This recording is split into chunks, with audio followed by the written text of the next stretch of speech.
बार ऐनी है दियरा, बार ऐनी है,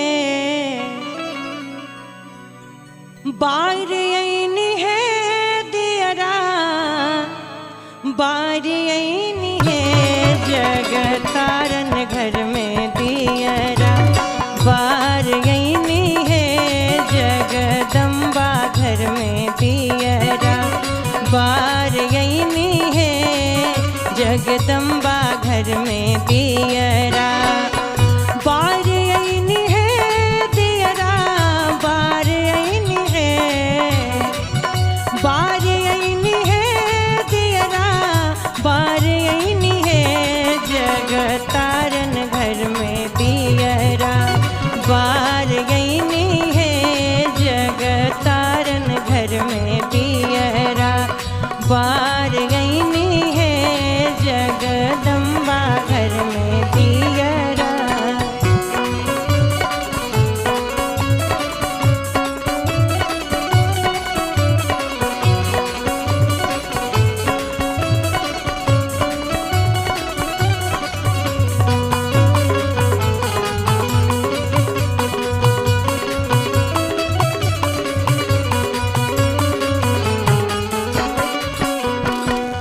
सोने की थाली गंगा जल पानी है,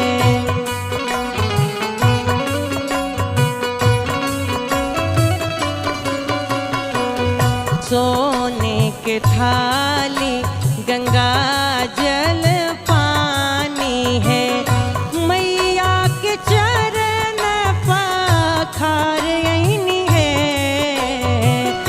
मैया के चरण पखार ऐनी है जगदम्बा घर में दियरा, बार ऐनी है जगतारन घर में दियरा, बार ऐनी है दियरा, बार ऐनी है, बार ऐनी है दियरा, बार ऐनी है जगतारन घर में दियरा, बार ऐनी है जगदम्बा घर में दियरा।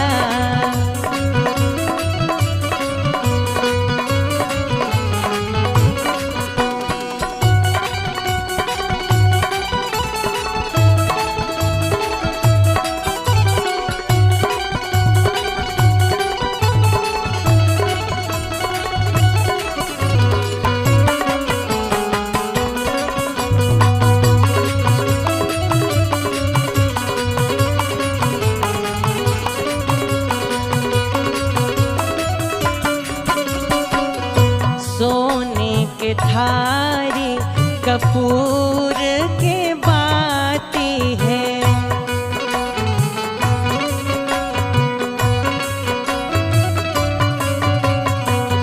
सोने के थारी कपूर के बाती है, मैया के आरती उतार ऐनी है, मैया के आरती उतार ऐनी है जगदम्बा घर में दियरा, बार ऐनी है जगतारन घर में दियरा, बार ऐनी है दियरा, बार ऐनी है,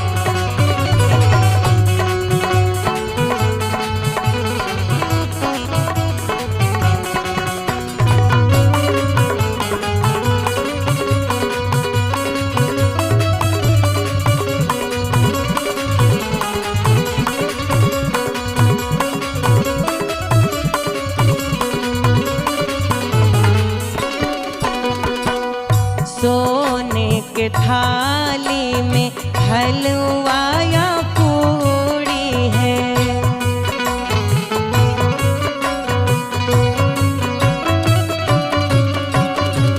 सोने के थाली में हलवा या पूड़ी है। मैया के जीवना जिमायनी है। मैया के जीवना जिमायनी है।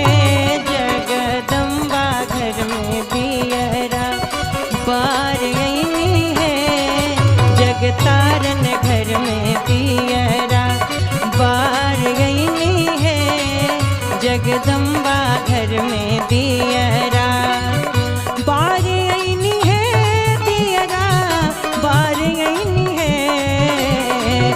बारयनी है।